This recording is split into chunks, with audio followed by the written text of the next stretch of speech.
سلام سلام لكم وأهابي وعتي بيتسوى لسان جز وأفكاري لسان جز يزي زاكر لكم براوعي كيف بنت هبرات مرحيان أو تولاد أسمات زي الكوينو راوعي أماريان تولاد أسمات أو مرحيان زي وقتو بكتي ومما بتلاقيس لأمر أهدو نجات زي وقونا على لسان جز أماريان مرحيان يتوهلو منتوني زي تلون يومو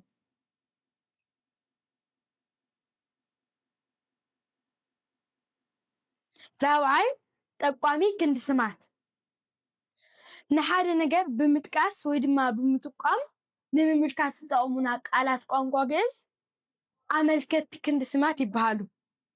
ንሳቶም እውን እዞም ዝስዕቡ እዮም።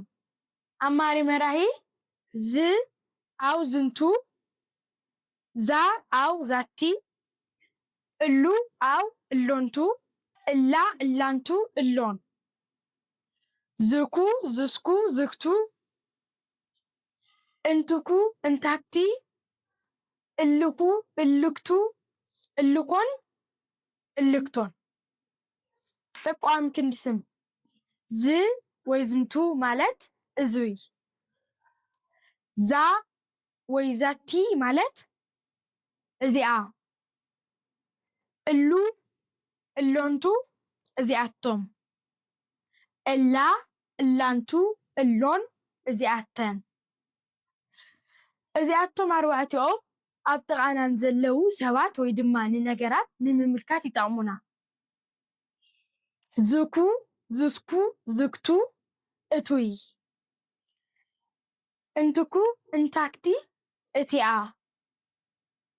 እልኩ እልክቱ እቲኣቶም እልኮን እልክቶን እቲኣተን እዚኦም ኣርባዕቲኦም ድማ ካባና ርሕቕ ኢሎም ንዝርከቡ ግን ድማ ብዓይንና እንሪኦም ንሰባት ወይ ድማ ንነገራት ንምጥቋም ወይ ንምምልካት ይጠቕሙና።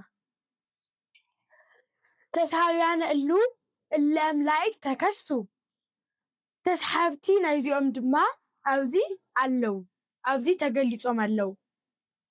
ኣማሪ መራሒ ዘ ዘንተ ዛተ እሎንተ እላንተ ዝኮ ዝስከ ዝክተ እንትኮ እንታክተ እልኮ እልክተ እልኮን እልክቶን ጠቋሚ ክንዲ ስም ዘ ዘንተ ነዙይ ዛተ ነዚኣ እሎንተ ነዚኣቶም እላንተ ነዚኣተን ዝኮ ዝስኮ ዝክተ ነቱይ እንትኮ እንታክተ ነቲኣ እልኮ እልክተ ነቲኣቶም እልኮን እልክቶን ነቲኣተን ከምዚ ይብሉ።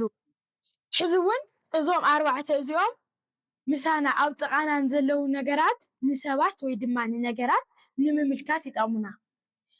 እዚኦም ኣርባዕተ እውን ካባና ርሕቕ ኢሎም ንዝርከቡ ግን ድማ ብዓይንና እንሪኦም ሰባት ወይ ድማ ንሰባት ወይ ድማ ንነገራት ንምምልካት ወይ ንምጥቋም ይጠቕሙና።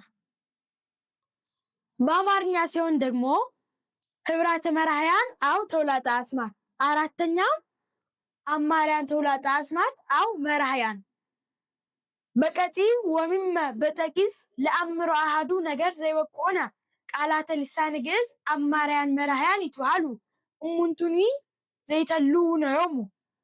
አራተኛ አመልካች ተውላጠ ስሞች አንድን ነገር በመጥቀስ ወይም በመጠቆም ለማመልከት የምንጠቀምባቸው የግዕዝ ቋንቋ ቃላቶች አመልካች ተውላጠ ስሞች ይባላሉ። እነሱም የሚከተሉት ናቸው። አማሪ መራሒ ዝ ዝንቱ ዛ ዛቲ እሉ እሎንቱ እላ እላንቱ እሎን ዝኩ ዝስኩ ዝክቱ እንትኩ እንታክቲ እልኩ እልክቱ እልኮን እልክቶን። አመልካች ተውላጠ ስም ዝ ዝንቱ ይህ ዛ ዛቲ ይች ይቺ እሉ እሎንቱ እነዚህ ለወንዶች እላ እላንቱ እሎን እነዚህ ለሴቶች ዝኩ ዝስኩ ዝክቱ ያ እንትኩ እንታክቲ ያች ወይም ያቺ እልኩ እልክቱ እነዚያ ለወንዶች። እልኮን እልክቶን እነዚያ ለሴቶች። እነዚህ አራቱ እኛ አጠገብ ያሉትን ሰዎችን ወይም ነገሮችን ለማመልከት ይጠቅሙናል። እነዚህ አራቱ ደግሞ ከኛ ርቀው ለሚገኙ ግን የምናያቸው ሰዎችን ወይም ነገሮችን ለማመልከት ይጠቅሙናል። ተሳቢያን እሉ እለ እምላዕል ተከስቱ። የእነዚህ ተሳቢዎች እዚህ ተገልጸዋል።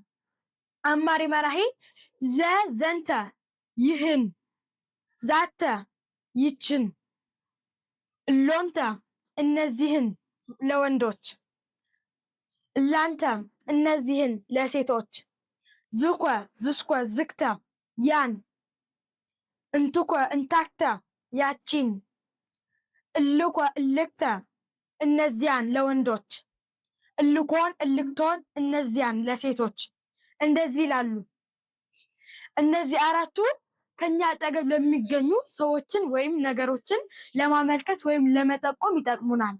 እነዚህ አራቱ ደግሞ ከኛ ርቀው ለሚገኙ ግን የምናያቸው ሰዎችን ወይም ነገሮችን ለመጠቆም ይጠቅሙናል። እንደዚህ ይላሉ። በሰላም ጽኑ አሃቡ አትየ ጥቀ ጥቀ ሲባክሙ። ይትርሱ ሰብስክራይብ፣ ላይክ፣ ሼር፣ ኮመንት